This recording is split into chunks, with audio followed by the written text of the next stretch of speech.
Harm reduction is a polarizing topic and one often associated with opioids and supervised injection sites. In fact, the term can be applied across a wide range of public health aspects, including tobacco. Welcome to the Unsmoke Conversation, the journey towards a smoke-free Canada.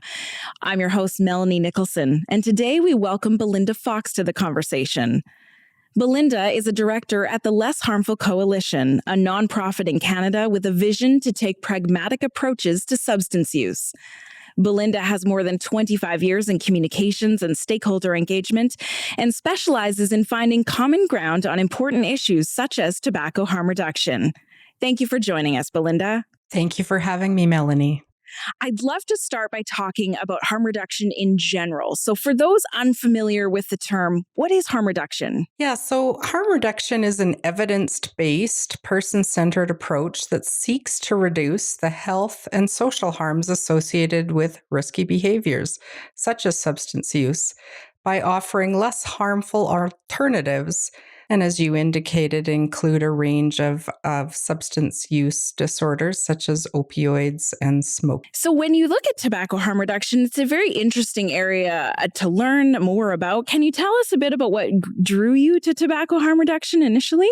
Yeah, absolutely. I mean, I think we see fewer people smoking today because quite simply there are, decade over decade reductions, and we aren't seeing smokers in public places. But where we are still seeing disproportionately high smoking rates is among Indigenous peoples in Canada, especially those living on reserve and in the north, who have 2 and 3 times the smoking rates of non-Indigenous Canadians. So there's a real need to act and to ensure that adult smokers are aware of the less harmful options available to them. And so we also know that of those who are still choosing to smoke, that many are either unmotivated to stop or their awareness of these less harmful nicotine alternatives is low. So that's what drew my attention to this opportunity. So your organization is really centered around that building of awareness then. That's exactly right. So we see the awareness opportunity as twofold. It's to make the adult smokers aware of the options, but also the frontline healthcare workers and sort of frontline social service workers who are engaging with adult smokers to make them aware that there are far less harmful options to cigarette smoking for their clients and patients. You mentioned the Indigenous populations, and I'd love to talk a bit more about that in terms of how much of an impact does the tobacco industry have on Indigenous populations across the country? So I think what's interesting about the relationship between Indigenous peoples and tobacco is that it started as a traditional relationship and it was very spiritual in nature. And through colonization, Indigenous peoples were introduced to smoking.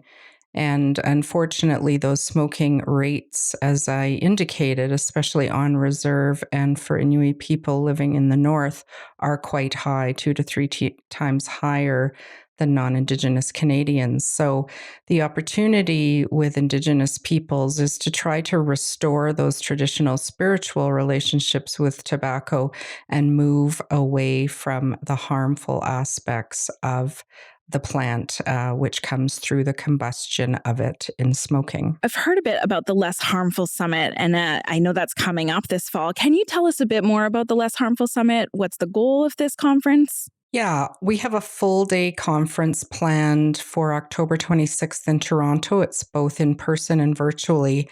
And our objective is to offer a range of speakers who will discuss emerging trends in harm reduction and building human resilience.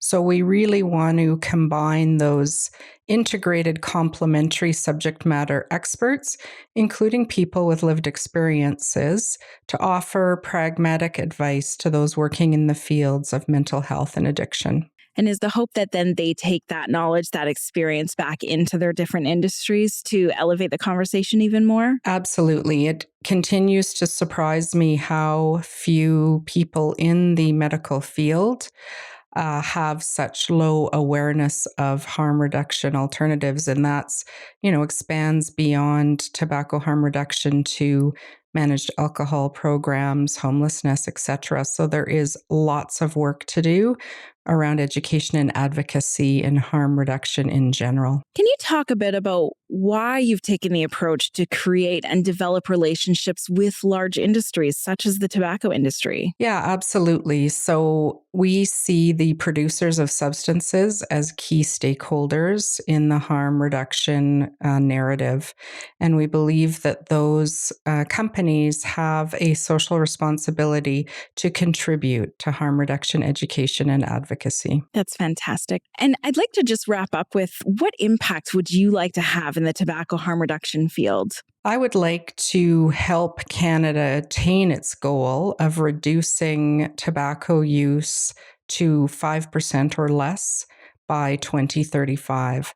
And I think the way we're going to get there is to obviously decrease smoking rates by making sure those adult smokers are aware of and have fair market access to the less harmful, non combustible nicotine products as an option. I think that's a key piece of helping Canada attain that goal. That's wonderful. Belinda, I really want to thank you for joining us today. You offered some great insight into tobacco harm reduction, and it was an important part of the Unsmoke conversation. So thank you so much. Thank you for having me, Melanie.